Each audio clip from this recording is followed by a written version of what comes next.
Hello, Cole here. Today we are making soup, and everybody loves soup, so we're doing a roasted tomato soup. First cool thing, we're roasting the tomatoes. Second cool thing, it has a lot of basil. So I think you'll love it, and it's great this time of year. The tomatoes we're using today are Roma, sort of the Italian plum. And they're great for this because they have few seeds, more meat, and less water, so you don't have to boil and boil and boil and boil and boil and boil your sauce, or in this case, soup. To seed a Roma tomato, just slice it down the middle. You reveal all the lovely pulpy bits. You don't want those in here, in our soup, because, they'll make it bitter if there's too many, but you don't have to be a perfectionist. One won't kill you. Okay, so these tomatoes are going to be roasted in the oven, as the name implies. But first they need a little bit of seasoning. Add a little bit of salty, kosher salt, of course. You can use other salt, I prefer kosher. Some pepper, not too much and finely ground, otherwise it'll burn. Mix that together.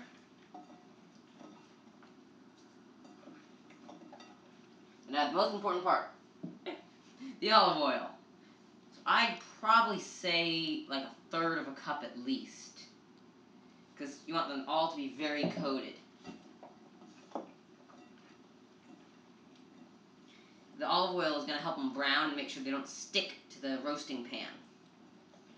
Roasting these tomatoes is good because it actually increases flavor and the lycopene, but it does decrease the vitamin C. So it's one of the few things where it actually, a few nutrients that does increase with the roasting.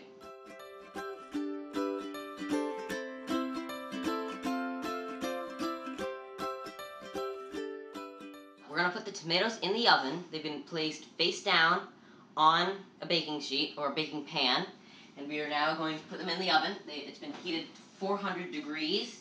Might take a while if you have an older oven like this. Quite a while. Probably been preheating for an hour.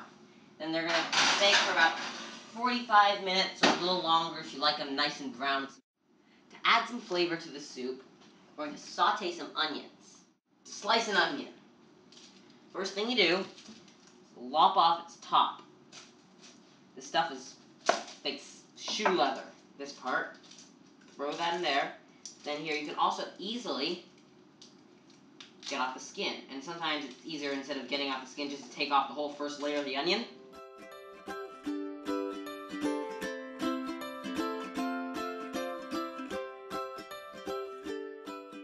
I seem to be having a rather bad reaction to these onions, so I've just put all my little extra bits in some water. The water kind of insulates you from some of the toxic fumes. So, to slice it, first thing you do is chop right down the middle, through the stem, of course. Then, we want pretty big chunks. We don't want little tiny bits here. They're going to get all ground up anyways. Through here, that way. Knives should not be hitting the finger. That's why you keep them up, out of the way. Once you have them sliced both ways, then you can just slice down. And you're set. That's how you do it. Garlic. That's the next thing we're cutting. So first take your handy dandy board scraper, kind of smash it a little bit. Smash the bulb so you can get apart the little cloves. In this case we're using 6 of them. And you've probably seen this trick, just smash it. I think this is a little bit better than a knife, so you don't lop a finger off or something of that nature. Once again, one of the rules of cooking, all is fun and good until you lose a finger. Something to remember.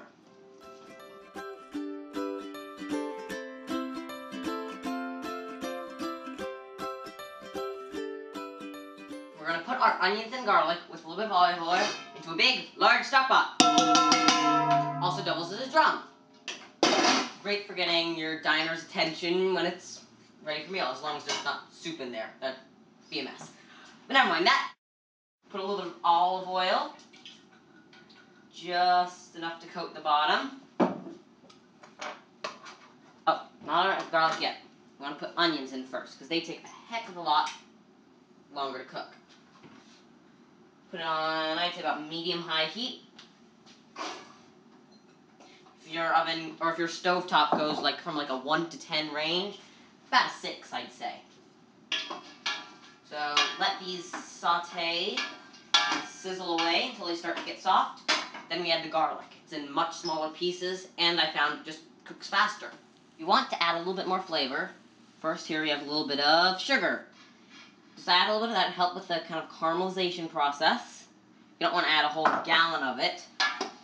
Also sweeten up the onions some. Also, you want to add a little bit of salt. Let me get my trusty measuring spoon. Add some of that in there, partially for flavor again, partially because it will draw out moisture from the onions, which will help get them soft faster. The reason for adding the salt, and also for cooking it, is because if you imagine the cell of an onion, or of any plant for that matter, as kind of a paper box surrounding a balloon. The paper's the structure, and then there's the balloon full of water. The salt will kind of suck out some of that water where it'll evaporate away into this lovely steam, and then the heat will actually kind of dissolve and work away at the actual structure. But either way, it gives us these soft onions that happen to taste quite good. Nothing can quite stink up a kitchen so good as some onions, and it's smelling delicious, and we haven't even added our tomatoes or basil or anything else. Now it is time to add the garlic. Stir that in. And some red pepper flakes. We're now going to add our chicken stock. Add all this. This is just a 4-cup thing of it. And some canned tomatoes. This is where a lot of the liquid of our soup comes from, these two things. Also, it'll stop your onions and garlic from overcooking if they're on the very edge. The next thing we're going to add is some basil. Cannot forget about those tomatoes, though. They're a very important part of this dish. So if we take them on out, see they're quite lovely looking with the bit of juice around them. They'll definitely give our soup here some body. As you can see here, we have our roasted little beauties here.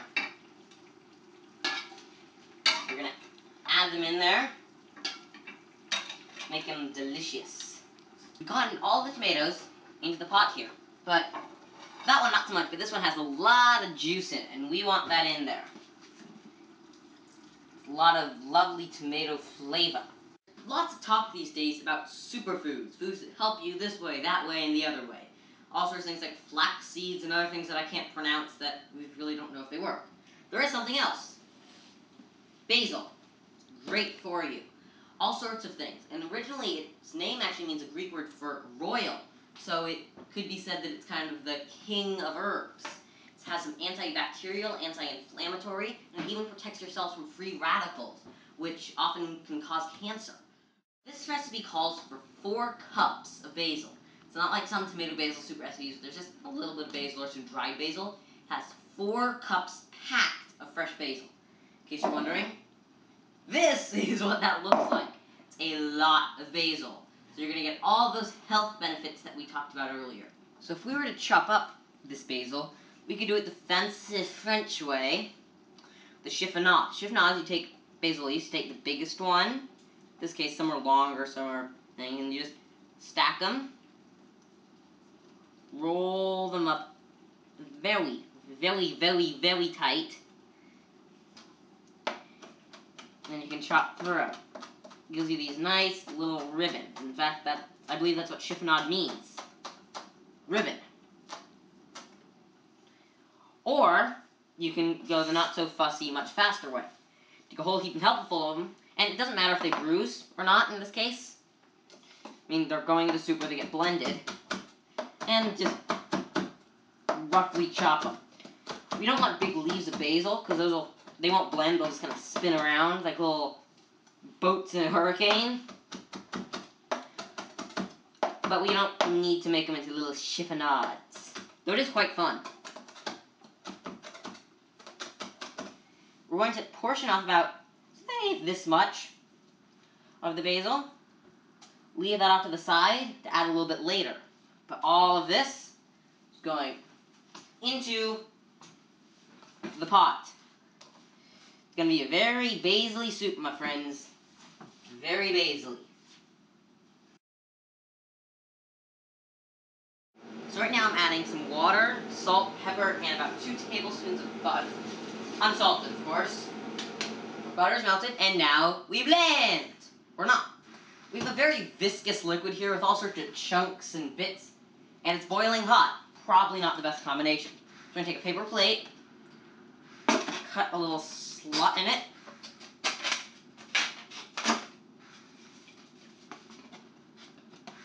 it's like kindergarten, all over again, but with sharper objects. So yeah, this,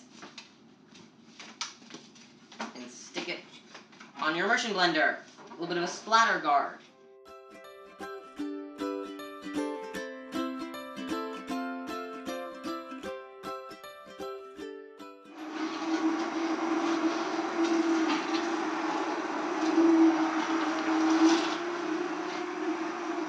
I'm willing to bet that you thought I forgot about this basil.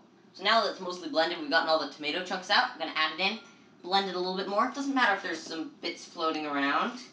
But this way we also have some fresh basil flavor instead of just cooked basil flavor.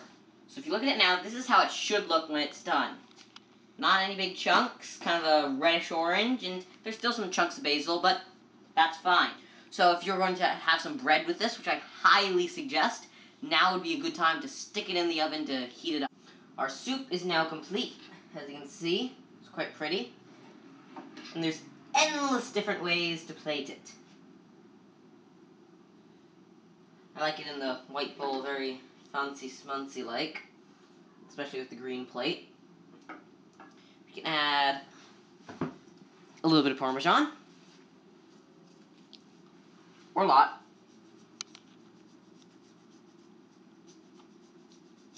I think it balances out some of the acidity. A little of freshly cracked black pepper. No, actually, let's put our little basil boat on there first. Or even a little bit of olive oil. Just for a special touch. If you want to go even farther, you can even add a little breadstick. I hope you enjoy.